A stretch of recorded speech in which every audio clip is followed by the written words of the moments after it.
Welcome to the Elevate podcast. We cover everything from missions, where you'll hear from seasoned missionaries and trailblazers on the field, to church production insights, covering topics like sound mixing, social media, and websites, to church planting, where you'll hear from church planting leaders and boots on the ground, to church systems and strategies, diving into programs like Planning Center and MailChimp. Let's grow and learn together. Hey everybody, welcome back to the Elevate podcast, vlog, whatever you want to call it. I have one of my super amazing, great friends, former roomie here, Meredith Bagby from Durban, South Africa. Hello. Yeah, I am super excited to talk to Meredith for many reasons. One, because she's just a very cool person. Two, because she has been working at Northplace Church Durban since they launched their church plant a couple years ago. And she has done pretty much everything you can do there, as many of you church planters know how it goes. So, but she is currently serving as just kind of the leader pastor over Next Gen, and she pastors the young adults ministry there. And she's just doing a lot of amazing stuff with young people, youth, young adults in the city of Durban. So, yeah. Anyway, so I would love for you to share with our listeners how you got involved in missions and at Northplace with church planting, all that fun stuff. Sure. I've always loved missions. Even as a teenager, went on mission trips every year. I literally would work my job to save money to go on a mission trip over the summer. And the Lord is really working in my heart as a teenager. Mm-hmm. In college, I knew it's kind of this, the Lord was bringing me on this journey. And then in college, he said, yep, Meredith, this is what I want you to do. And in the midst of that, continuing to go on trips, I found myself in Swaziland, and I worked with our lead pastors, Randy and Desiree Friedman, for a couple months one summer. And over the years, the Lord put on their heart to plant a church in Durban. I knew that he wanted me to do missions somewhere on the continent of Africa, which is giant, okay? Yeah. But, I was just waiting for that opportunity that lined up and was what the Lord wanted me to do. And they said, hey, this is what we're doing one day. And they're like, do you want to come be a part of this? And then the Lord was like, yep, this is your time. And so I was so excited. Yeah. Told the fam, packed up, and headed to South Africa. Yeah. Okay, so you were like mid-20s when you just got on a plane and moved to Africa by yourself. Yeah, I'm trying to remember, how old was I when I first left? I think I was in my late 20s already. Yeah. Do you feel like it was like a scary thing at all? Like, did you have any like apprehension about that? Just like as a realistically young single female, just like getting on a plane and moving to Africa by yourself? Sure. Yeah, that's a good question. I mean, I had been to a few different countries in Africa, so obviously none of them are exactly the same, but I had been to South Africa before. So I never been to Durban, but I kind of had an idea what to expect. Yeah. The biggest thing was I trusted my team that I was going to be a part of. Yes. And really, this was years of waiting, which is like a whole other story. Years of waiting for the Lord to say, this is your opportunity to go. I was like, come on, you called me to do this. When am I actually going? And so to be going to the field was just so fulfilling and so exciting to me that honestly, all the apprehension and all the things we were worried about, that didn't even cross my mind, because I was just ready to be here. Yes, totally. Yeah, I feel like that is a fantastic combination for any season or ministry position you're stepping into, of one, being confident in where God's called you to be, and then two, having a community of people to support you that you can trust in, which is super important. And I know that's like a little bit newer for the missions community. Like in the past, a lot of people have just been kind of like sent out on their own. And it's like just like figure it out when you get there, like best of luck. Yeah. Sure, yeah. I think the team aspect, I know that was like huge for me too, like um coming over there and having like the team of people that we Definitely. could rely on too. And not being on our own and having a roomie was also great. So Yes. yeah. Yes. Okay, so I know you worked in youth for a little bit there, and now you're kind of over all of the next gen stuff. Do you feel like that's something that you envisioned when you thought of missions, like working with youth, working with next gen? Like, has that been like surprising, good? Like, Well, working with young people, like I've always done that. yeah, That's just been my ministry always. yeah, I am so passionate about them, so I love them. And yeah, so you know that those things are going to come out no matter what you end up doing yeah, if you're passionate about it and if you have experience in that. yeah, Um, but I don't know if I necessarily imagined that I would be like on a church staff yeah, yeah, when I first envisioned missions. Although it's like, I mean, I always thought this in school. It's so funny because we have like all these like intercultural studies and like all these missions yeah, majors that you can be. I mean, if you go to a Bible school that has those things. And like, I'm like, where is this leading you? Like, missions is so open ended. It could be yeah, anything. You're yeah, just like doing ministry cross culturally. So I didn't imagine, hey, I would be on a church staff, mhm, but I love it. I mean, that's basically what I've been doing forever, just, yeah, unofficially. So it's like it yeah, all ended up working out well. yeah, yeah. So I'm going to bring up a kind of the elephant in the room of being a over youth, being over next gen, being over young people, and being a single female, because unfortunately we just still are kind of living in this culture where it's not as common. People don't tend to question a couple over next gen or a single male over next gen. It's not as common to see single women in that role. So how do you think that that has impacted just what you do? Um, yeah, I mean, I feel like it's been this progression. Like, I Yeah. remember in school, like everyone's worried about getting married because like I'm not gonna find a job if I'm by myself. Yeah. And like even single guys, and I Yeah. and I just feel like people are so much more open to that now.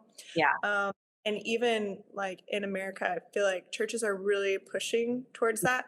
I mean, Yeah. not all of them, like you're gonna have, especially in your more rural areas, it might be a little unorthodox still, but like I feel like people are looking for single women to Yeah. like Yeah. be a part of their diverse staff now, Yeah. because they Totally. know that that's important. But in every culture it's a little different. Like Mhm. where I'm at, where we serve together, like it's so global. I mean, there's people with all kinds of ideas. And so people are a lot more open to that. And to be honest, the type of people we're trying to reach, like they're looking for our Yeah. staff and our leadership to have people that look like them. Yeah. So it's important. I still you're part like a lot of the cultures here in Durban are still very traditional. So Yeah. there's there might be some underlying, I mean, we've definitely had people leave the church after I preached on a Sunday, but not like a lot. It's just like every once in a while Yeah. you Yeah. come across and you're like, oh, there's still people out there like that. Or like Yeah. at the very beginning um when I stepped in as the actual youth pastor, we were like, hey, we're going to be intentional about saying Pastor Meredith so Yeah. that people, parents or, maybe older males or people that were in this like more masculine culture could Yeah. see like this, we're intentional about this, Yeah. like he is in charge. And Yeah. really, your team, like how we all communicate and Mhm. act like normal and give opportunities, like all of Yeah. that plays do. It Yes. just a part of who we are as Yeah. Northplace. Yeah. Yeah. That's really cool. I love how different cultures can be like more accepting to those ideas and like yeah, I think that's really true what you said about like being in a global culture where people are used to constantly encountering someone who does things differently than them and like having to like live in community with that like makes a huge difference. So yeah, that's really cool. So if you're talking to a young single female who is wanting to go into ministry and maybe they feel like a little underqualified or feel like they're meeting resistance or whatever, like how would you encourage them? Um, I think really with any young leaders, um, but definitely you always have a soft spot for those that like reflect who you are. So yeah, if there is a young single female, um, I think people could. Um, I think something I wish that people would have done for me when I was younger is they could see the gifts that I had and maybe like imagine me in a certain position, but Mhm. not necessarily like push me to all the steps that I needed to take. Mm, Um, and I think for young leaders, what we have to remember is that like people don't always like know what they want. yeah, Might like in the back of their mind, like they actually know what God has called them to and what might be fun. But like then they try to think like, well, I'm not qualified for that. So like, I mean, I'm gonna push people to like, well, why don't you lead this? Why don't you actually speak? Like, even if they're like, no, I'm not a speaker, I'd rather just be the secondhand person. Like, people need those opportunities yeah, to actually try it before they know if they're not that person, yes, And like, hey, get your credentials. yeah, Like, go get a degree, whatever it is. Like, why are we not pushing people to do that stuff? yeah, And then later on, we're looking back and we're like, oh, I don't have these opportunies because I'm not qualified. yeah, Well, you could be like, just yeah, go get them yeah, now. So yeah, you're ready to go. yes. Yeah, I think you brought up something super interesting, which is like just giving people opportunities to like step out and like practice and try things. And I feel like that can be challenging for people in ministry because it's like there's kind of this like lack of control, potential for like things to go wrong or whatever. So like how do you as the next gen leader and you guys as North Place, like approach that and like do that in like a really healthy way and in a way that still like protects those people that are like trying to step into things. Definitely. Yeah, I mean, it's huge when you're trying to shepherd people and like you feel the weight and the responsibility of what Mm, happens.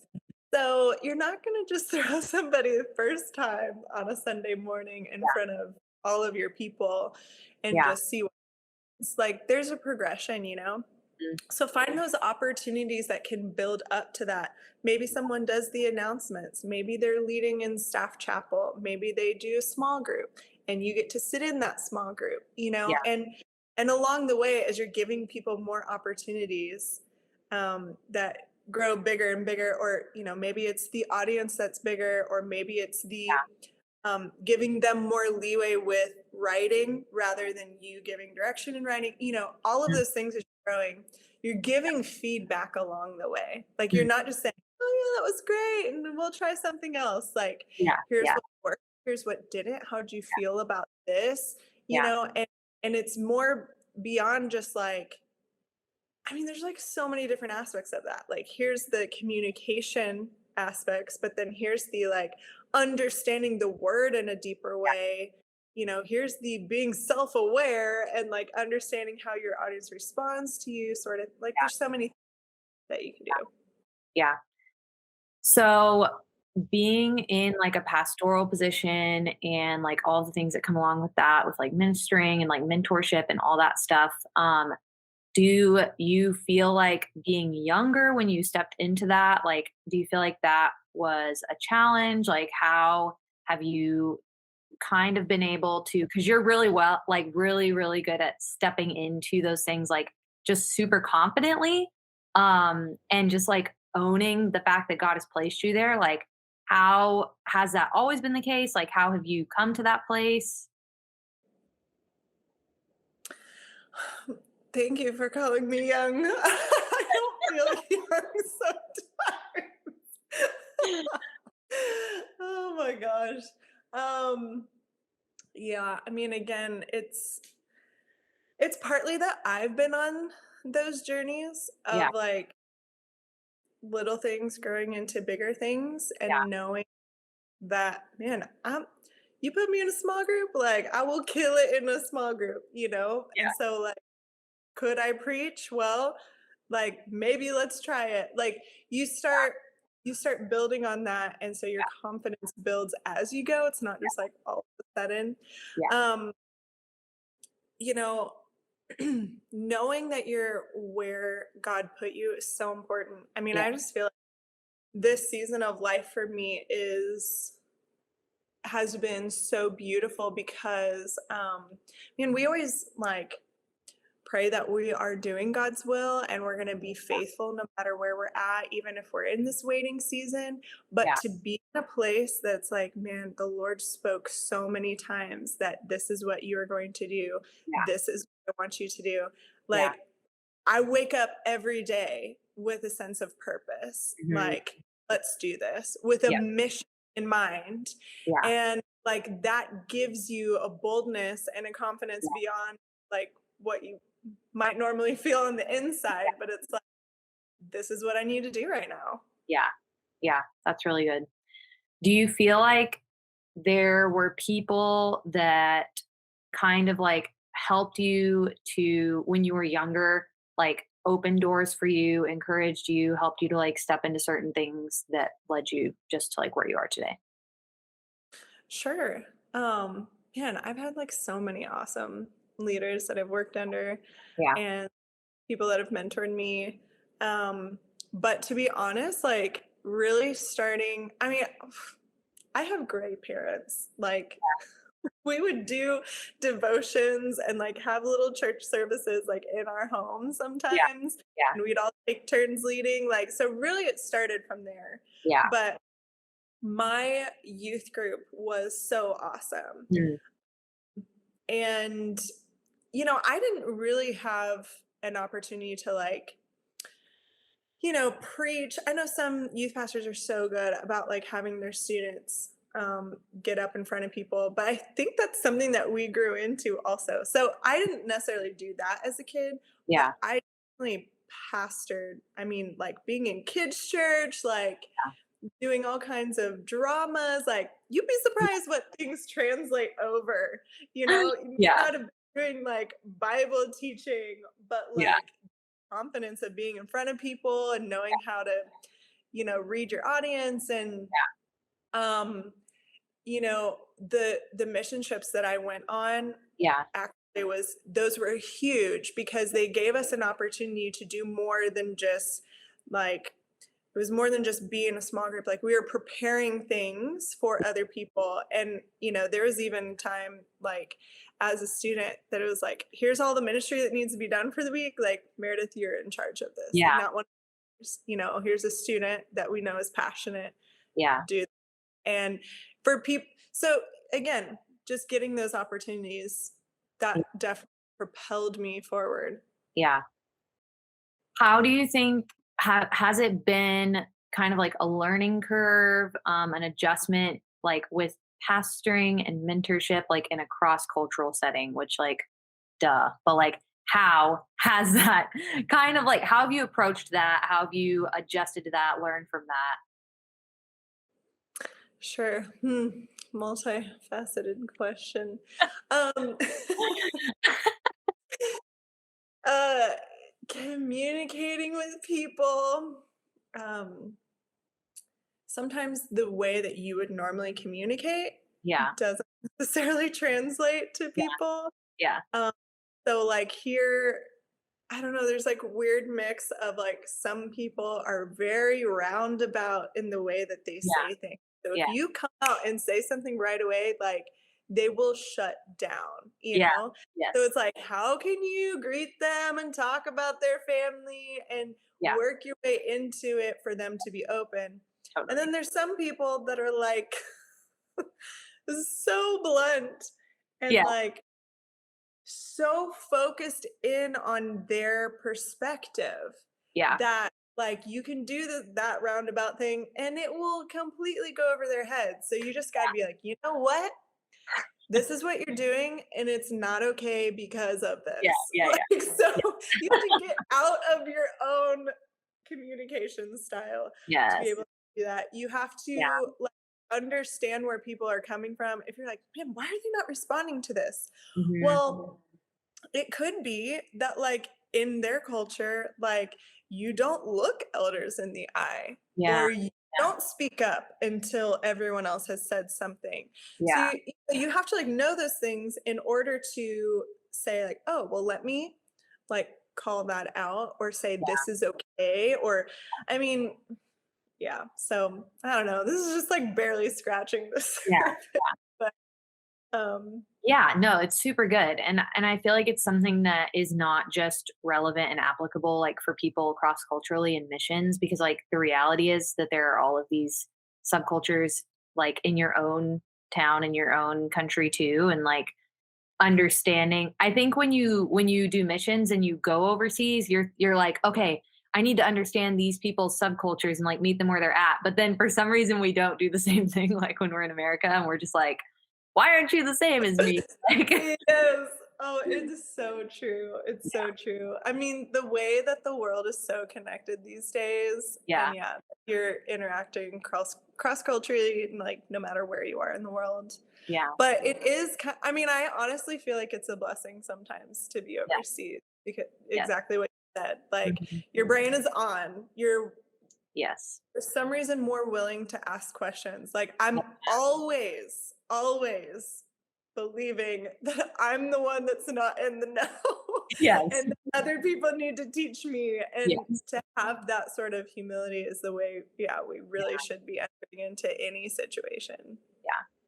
Yeah, I love that idea of like even when you're in a leadership position, pastoral, mentoring, whatever, still like having a teachable mindset with the people that you're mentoring and pastoring and walking with, like that, we're not just like coming in to like, save everyone in like these other places or whatever, but like they have something to teach us and even in the process of us like being a pastor or a mentor or whatever. So Definitely.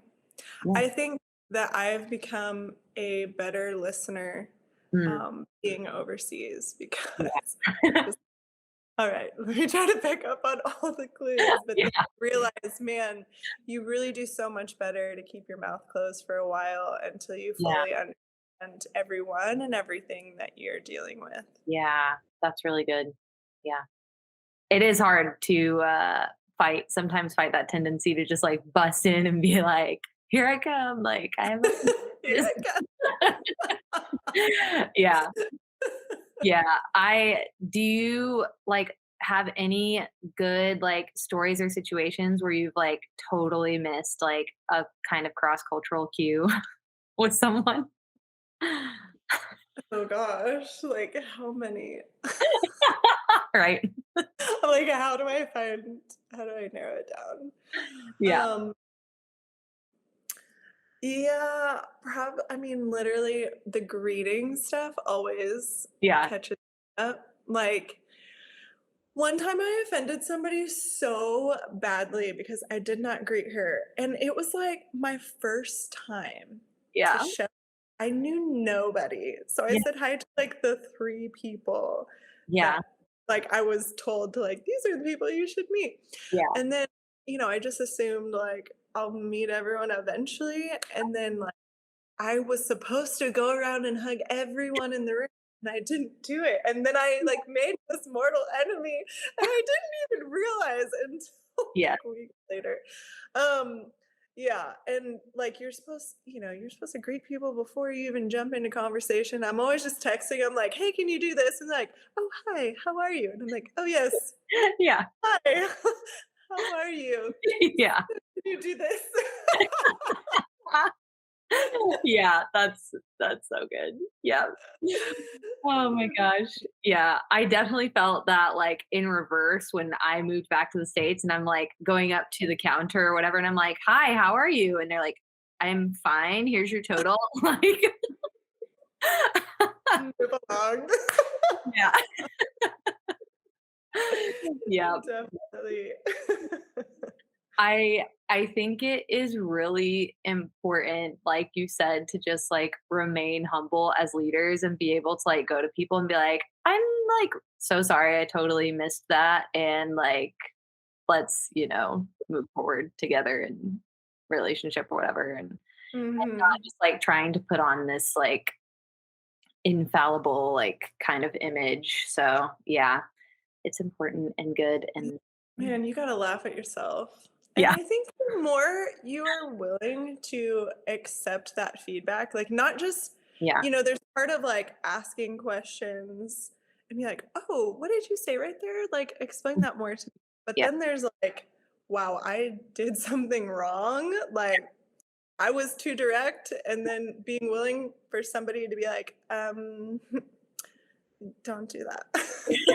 yeah, And the more that we are willing to accept that feedback and make people feel comfortable, they're willing to speak up. And then we all start like just being super open about like, well, this is my culture, well, this is my culture. And then like how cool is it when you see everyone working together? Because a beautiful thing about South Africa and the amount of like ethnicities and nations that we yeah. well, nationalities that we have like within this country is that it's not just me as a missionary, like literally everyone's learning from everyone else, like Yeah. we all have different accents and languages even, so it's like I'm not the only one that's saying like wait Yes. why Yes. other people are doing it too, and it Yeah. really is so beautiful and such a picture Mhm. of the body of Christ when we're like, Yes. man, now we are so different, but like Yeah. how cool is it when we all come together.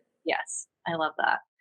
Yeah. I love that how that brings about and like opens the door for like diversity in the church, like just having that attitude of like, oh, let's all learn something from each other and like we are all image bearers of God and like we all do have something to like teach each other. I know that you are supposed to be asking me questions, but can I bring something up? Yeah. Go. So, what I mean, like, I hate to not talk about being single at all Yeah. if this is a unique opportunity. Yes. But like sometimes we are afraid to bring it up because it is Yeah. supposed to just be like normal. Like we're all in ministry, Yes. like whatever our situation is. Yeah. But the reality is some of us are going to be listening to this and like we are single. So like what can help us out? And as much as I feel like this is a reality for everyone, when you are on your own on the field, like Yeah. your community is so important. Yes. And so there's like so many different aspects to that. Like an Yeah. awesome team Hmm. is great because they help you like figure out, where am I supposed to take my car if it Yeah. gets Yeah. Yeah. Yeah. Totally. how do I set up my bank account? Yeah. Like there's things like that that you need to know that are like overwhelming when you're trying to figure it out on your own, especially when it's your first time. Yeah. You don't know this.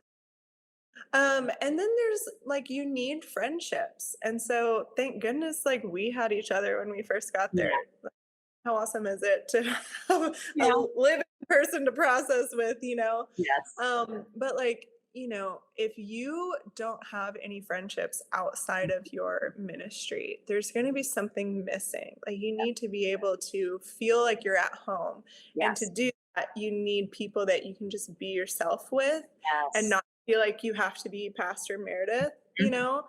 Yeah. And you will always do that to a certain extent because that's Yeah. just your position. Yeah. So maybe there are people on your team that like are, for us, like also pastors, so we can like Yeah. we understand that role a little bit. Yeah. Or like, if your besties do live in the States, are you making time to call them? Yeah. Like, are you talking to a counselor? I don't know. What are those things that you need to put in Yeah. place that you are not isolating yourself in Yes. your home in your head Yeah. because you will not last if you don't have a strong community. Yes. That is so good. I'm so happy that you brought that up. And that's something that like me and Adam Fogelman kind of talked about when I talked with him, like, and something that I also feel like I really learned from you when we were there is like you had like hobbies and things that you would go and be involved in that were completely separate from the church. And that was like a big thing that pushed me to end up joining orchestra there, which was like probably one of the best, most fun things that I did because it had like not in a bad way, but like it had nothing to do with being a ministry, like you're saying. And Yeah. I am so happy you said that because that's super important. And just like carving out the time, it's hard to feel like, we should be devoting all of our time to like being missionaries and like, yeah, taking the time to connect with the relationships that like matter to you and are like life giving to you is like so important. So thank you for bringing that great point up. Course. And and then sometimes the Lord uses those things and brings it all together. And like some of our core interns and volunteers right now, like I met in some of those places Yeah. outside of it. Like one of the people that you met in your orchestra coming to young adults right now, bringing friends that don't even know Yes. Jesus. Like I'm like, Yes. oh my gosh, I'm so proud of him. And I mean, we never would have met him if you weren't Yes. doing that outside of, so Yeah. yeah, Lord is good in that way. Yeah. He really is. Like I was just thinking about him the other day. So yeah. Like I think I put a lot of pressure on myself, and I'm sure like a lot of people in missions do of like, oh my gosh, like have I actually like met anyone and like brought anyone in and like am I even being successful at my job and like doing my job if that's not happening. Um Mhm. but then like you said, when we just be, then God can work through that, and I think even better than when we're trying to like make things happen. Yeah. Yeah.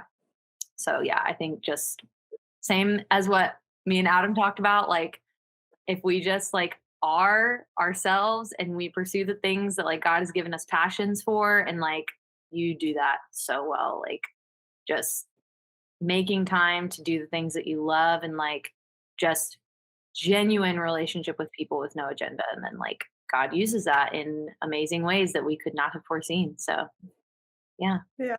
yeah, it's really good. That's sweet of you to say, that it's like a cool thing. Really, I just need to like relieve stress sometimes. Yeah. Stay healthy over here. Yeah, which is extremely, extremely important and good. Yeah. Yeah. It is. Okay, I would love for you to just give just one more kind of like tidbit, encouragement, whatever, for like anyone who is just like young and single and wanting to go into ministry or missions or whatever. Well, um, you know, there are some challenges that you can imagine when it comes to maybe you don't have experience, maybe you don't have any qualifications. Yeah. Maybe you really don't know that much. Yeah. If you're on a team, you will figure all of that stuff out. To be honest, like if you're young and single, it's the perfect time to Yeah. go in missions Yeah. because you have more margin. And yes, even when you're single, like I'm not saying you should use all of your time to pour into people. Like you need your time. We Yeah. already talked about to Yeah. rest, fresh. But you don't have as many things weighing on your mind, as many people that you have to take care of. Like Yeah. you get to step out and make your own decisions. And so you have this freedom Yeah. to go. Like who does that? Just goes to a different part of the world and it's like, Yeah. yep, just live life for a while. Like Yep. it could be for a little while or it could be forever. And you know what the Lord's gonna do with that. But like that shouldn't be, oh, I'm young, I don't know what I'm doing. Oh, I'm single, I don't have someone to do this with.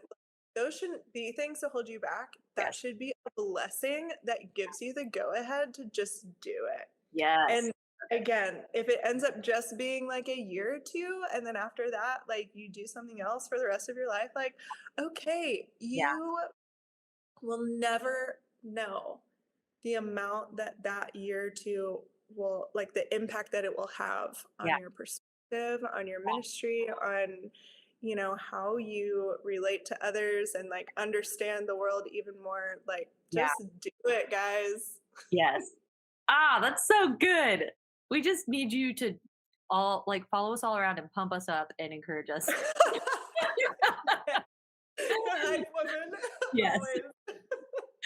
That is so good. I love that it should be the opposite of a hindrance. It should like give you permission to just freaking go and do whatever God has put in your heart. It's so good. Yeah. Yay. Well, I'm just like so happy to know you and get to talk to you. And I'm very, very excited for everything that's happening at North Place. Y'all are blowing up over there. It's awesome. Just so awesome right now. It is so Yeah. awesome. And you know what, Esther? Like, I have to say this because you're on there. Like, I mean, we're seeing the fruit of things that we sowed Mm, like so long ago, and like the daily struggle yeah. and like the not understanding Ah, why things yeah. aren't looking the way we thought that they should. Like, Yes. we just don't understand God's timing. And what's happening now is only happening because of what we did back then. Mm, So thank you for yeah. Oh my gosh. investing and sowing Oh my into gosh. this now very rich soil here in Durban.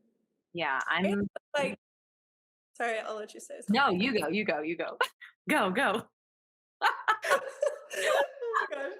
I just like whoever is listening and actually using these resources and conversations, I mean, they're so valuable. And I mean, guys, like tell everyone else about this too. Like encourage your friends. What you're doing for the community is so awesome. And I think people have a desire to get resources out there and to help other people who may be wondering if they should jump in or just getting their feet wet. And like sometimes you really don't have time for that. When you're in the middle of like there are millions of people around me that don't know Jesus. Like your mind gets focused on other things. Yes. And now for you to be in the position you're at now to use all the things that you've learned, like it's just so valuable. So I'm excited that you're doing it and like so excited for the people listening because this is going to just help them tremendously. Thank you. That means a lot.